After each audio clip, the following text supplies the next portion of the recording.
बिस्मिल्लाहिर्रहमानिर्रहीम। अस्सलाम वालेकुम। हावी फॉर्म हावी टीवी पर आपको खुशामदीद कहता हूँ। उमरिया चौधरी आपसे मुखातिब है। आपका बहुत शुक्रिया कि आपने अपना कीमती टाइम बचा कर हमारे साथ ये वीलॉग देखने के लिए हमारे पास एक कीमती टाइम आपने निकाला। मैं आपसे दो स्टोरी शेयर करना चाहता हूँ, महकमा वासा और महकमा वापटा के हवाले से। महकमा वासा से आपसे पहले शेयर करना चाहूँगा कि एक जूनियर क्लर्क हैं जो पीडा एक्ट कानून के तहत उनके मरतकब हुए हैं। तो सैयद तकीर अहमद शाह साहब हैं, ticket number 7691, Mughalpura sub division में ये तैनात है। इनका पीडा एक्ट के इसलिए मरतकब हुए हैं कि इन्होंने एडमन साहब के 2 दफ़ा हुक्म अदूली की है, ट्रांसफ़र आर्डर की गई है, लेकिन इन्होंने मानने से इनकार किया और जो ट्रांसफ़र होकर आए हैं नए साहब उनको भी ये चलता बनाते हैं। तो ये एक बहुत बड़ी हुक्म अदूली है। मैंने डायरेक्टर एडमन साहब से इसके बारे में मुलाकात की और इसके ऊपर मैंने बाज़ाब्ता इसके ऊपर पूरी एक डिटेल बात की, तफसीली बात की कि एडमन साहब आपकी हुक्म अदूली, अगर आपकी ये हुक्म अदूली है ट्रांसफ़र ऑर्डर पे, तो इस तरह तो नीचे एक्सप्रेशन क्या जाएगा। ये एक जूनियर क्लर्क आपकी बात नहीं मार रहा है, वो कौन से स्केल का और आप माशाल्लाह किस स्केल के हैं। तो ये एक बहुत बड़ा सवालिया निशान है। तो इसके ऊपर क्या आपने किया, तो उन्होंने कहा कि मेरे इल्म में ये नहीं है कि क्यों ऐसा हुआ है और क्यों ऐसा कर रहा है। तो इसके लिए मैंने उनके साथ सामने शेयर किया कि एक जो आपने फरवरी 2022 में 19 फरवरी को भी आपने ट्रांसफरिंग ऑर्डर किया था, इनको वहाँ से ट्रांसफ़र करके और डायरेक्टर लीगल में तैनात किया था, ये भी उन्होंने हुक्म अदूली की। और उसके बाद क्या हुआ, इसका नोटिफिकेशन कैंसिल किया गया या इन्होंने मानने से इनकार करके वो अभी तक पेंडिंग है। इसमें आप अपना मौका इख्तियार करें। और दूसरा ये है कि अभी करंटली 20 अगस्त 2022 को दोबारा फिर आपने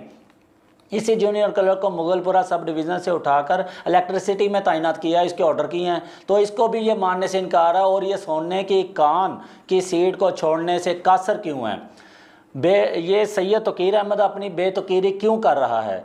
तो इसके ऊपर भी उन्होंने बड़ा इजहार तशवीश किया कि ये तो मेरे इल्म में नहीं है। मैं अभी पूछता हूँ, नीचे से अमले से पूछता हूँ। उन्होंने फिर पूछा लेकिन ये ताहाल अभी तक वहाँ पे तैनात है, कई दिन गुजरने के बाद वो सीट नहीं छोड़े। जबकि इसके ऊपर जो नए साहब आने वाले हैं उनको भी दोबारा इन्होंने चलता बनाया, उनको चार्ज छोड़ने से अपना चार्ज छोड़ने से कासर हैं।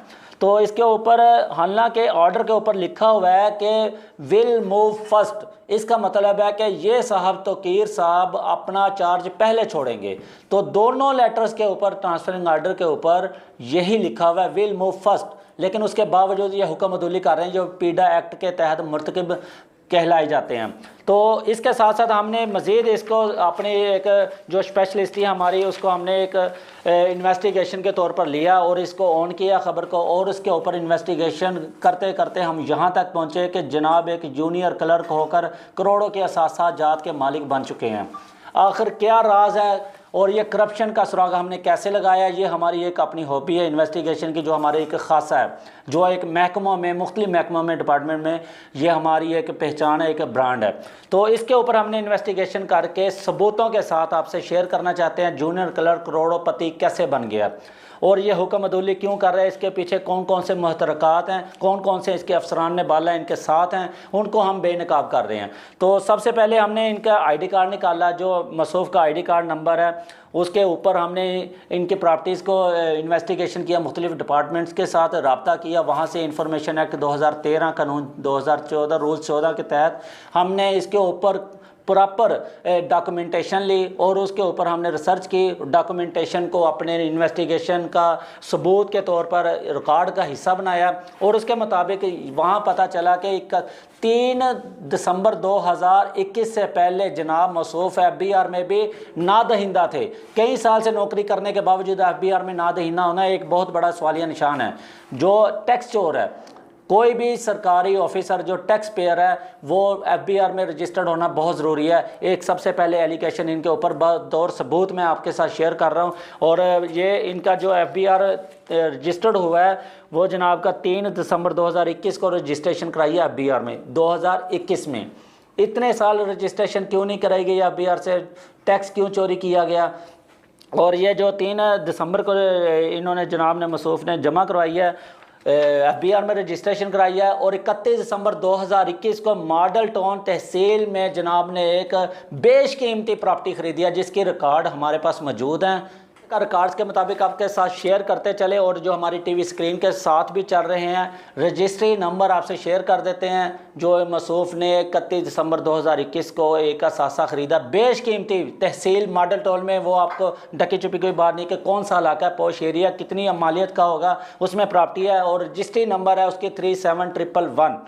ये आपके साथ शेयर करें। मज़ीद भी आपसे इस तरह के और असासाजात शेयर करेंगे जो इनके ज़ेर इस्तेमाल गाड़ियाँ, और इसमें सवाल ये पैदा होता है कि जो ज़ाती गाड़ियाँ हैं वो कहाँ से आई, लेकिन उसके साथ साथ जो सरकारी पेट्रोल इस्तेमाल हो रहा है इसके अंदर, क्या इस्तेकाक रखते हैं ये अपनी जो इनकी अपने स्केल है जूनियर क्लर्क का, उसके मुताबिक इनके असासाजात इनके साथ मैच करते हैं? कतई नहीं, हरगिज़ नहीं मैच करते। लेकिन उसके बावजूद ये सरकारी अमला जो सरकारी पेट्रोल है, सरकारी मरात हैं, उनको कैसे यूज़ कर रहे हैं और कौन कौन इनके साथ मिला हुआ है, इसके साथ अगले वीलॉग में इंशाल्लाह अपने जो इनके साथ मिली भगत हो रही है जो जिन अफसरान के साथ है वो भी आपके सामने रखेंगे, क्योंकि ये हमारा हावी फॉर्म हावी टीवी का एक खासा है और हमारी एक इन्वेस्टिगेशन का एक रिकॉर्ड है। हम हमेशा एक चीज़ एक सिरे से शुरू होते हैं और दूसरे सिरे तक जब तक ना पहुँचे हम चैन से नहीं बैठते। तो मुसद्दका रिकॉर्ड्स के साथ हम आपसे बात कर रहे हैं और मुसद्दका रिकॉर्ड के मुताबिक इन्होंने जनाब की काफ़ी सारी गाड़ियाँ भी हैं और इसके मुताबिक असासाजात जो हैं वो इनकी आमदन से तो हरगिज़ मुताबिक नहीं रखते। अगले वीलॉग के लिए हमारे आपसे मैं इजाज़त चाहूँगा इस मौजू से कि नेक्स्ट में जितने भी इनके साथ सरकार में, और इसके साथ एक और बात अहम शेयर कर दूँ आपके साथ कि मुतल्लिका SDO मुगलपुरा सब डिवीज़न के इनको जाने नहीं देते, इनका ट्रांसफ़र ऑर्डर रोकने में सबसे बड़ी रुकावट है। एक आपसे ये अभी इंकशाफ कर देता हूँ, हालांकि मैं नेक्स्ट वीलॉग में करना चाहता था, मैंने कहा चलो एक तो दे दें ताकि पता चले कि आखिर रुकावट में कौन खलल डालता है, क्यों नहीं ट्रांसफ़र होने दिया जाता। तो SDO साहब से भी आप मौक़िफ़ लेने की कोशिश करेंगे कि क्या आप इनको रोकने में आपका क्या किरदार है और क्यों रोक रहे हैं आप, जाने दें इनको। और एक जूनियर क्लर्क है वो आपका उनके साथ क्या कंसर्न, आप तो एक ऑपरेशन के SDO साहब हैं, तो लिहाजा इसके साथ भी हम इंशाल्लाह इनका भी मौक़िफ़ लेने की कोशिश करेंगे। अगले वीलॉग में इनका मौक़िफ़ भी और अफसरान बाला का और डायरेक्टर एडमन साहब से दोबारा मिलेंगे जैसे कि हम पहले मिले हैं कि आपकी हुक्म अदूली पे कौन कौन से अफसरान जो है वो हुक्म अदूली करते हैं। जो अभी एक आपके साथ शेयर कर रहे हैं ये एक बहुत बड़ा महकमे की साख पर दब्बा लगा है, तो इसको खुदारा क्लियर करें। तो इसके साथ जो दूसरी स्टोरी है महकमा वापटा के रिलेटेड है, वो वापटा का मामला ये है कि 568 मीटर कब्ज़ा शुदा, जो कब्ज़ा शुदा का मैं लफ्ज़ यूज़ कर रहा हूँ कि SDO ने और महकमा वापटा ने जो बिजली चोरी की मद में और रिवर्स शुदा, टेम्पर शुदा, इस तरह के मुख्तलिफ वाक़यात में जो अपने कब्ज़ा में लिए कनेक्शन मनक़ता करके वो 568 मीटर चोरी होने का दावा किया। लेकिन दिलचस्प बात इसमें यह है कि 568 मीटर जो चोरी हुए एक तरफ जो महकमा दावा कर रहा है उसी के ऊपर 16 तारीख को FIR हुई, लेकिन 27 जुलाई को दोबारा उसकी रीचेकिंग भी हो जाती है। ये कितनी दिलचस्प बात है कि चोरी वाले मीटर दोबारा रिकाउंटिंग और इसको चेकिंग कैसे किया गया। तो ये 568 मीटर के ऊपर लाखों रुपए की रिकवरी पेंडिंग है। ये इन्होंने ज़राए के मुताबिक खबर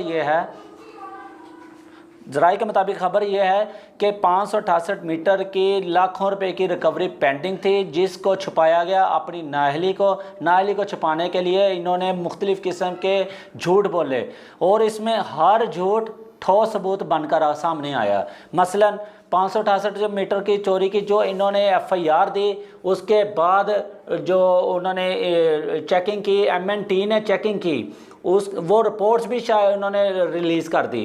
तो इसके साथ वाज़िया तौर पर ये सबूत सामने आता है कि या तो चोरी नहीं हुए या फिर ये मीटर जो चेक किया गया वो 568 में 198 मीटर क्यों चेक किए गए। 198 मीटर चेक करने के बाद 94 मीटर्स की उन्होंने मिसमैच की रिपोर्ट दी। ये भी तजाद है। मुख्तलिफ एक्सियन के SDOs के SC साहब के और दूसरे लाइनमैन लाइन सुपरिटेंडेंट के मुतजाद बयानात ने एक इंकशाफ कर दिया है कि ये एक बहुत बड़ा झूठ बोला गया और नाअहली छुपाने के लिए लाखों रुपए की रिकवरी को खुर्द-बुर्द किया गया। ज़राए के मुताबिक हमारे पास ये इतलात हैं कि ये जो लाखों रुपए की रिकवरी थी वो ज़ाती तिजोरियों में ट्रांसफ़र हो चुकी है और उनका नए कनेक्शन या वही कनेक्शन के मद में दूसरे कनेक्शन बहाल कर दिए गए हैं और लाखों रुपए का नुकसान जो वह हुकूमती ख़जाने को किया गया है। तो इसके ऊपर जो हमने एक्शन साहब से मौक़िफ़ लेने की कोशिश की, वो मौक़िफ़ देने से गुरेज़ा थे, ये भी तज़ाद था। एसडीओ साहब से मौक़िफ़ लेने की कोशिश की, उन्होंने भी मौक़िफ़ देने से गुरेज़ा किया और इसके ऊपर एक इंक्वायरी का तश्कील देने की बात की गई, लेकिन वो भी नामालूम वजूहात की बिना पर पेंडिंग है।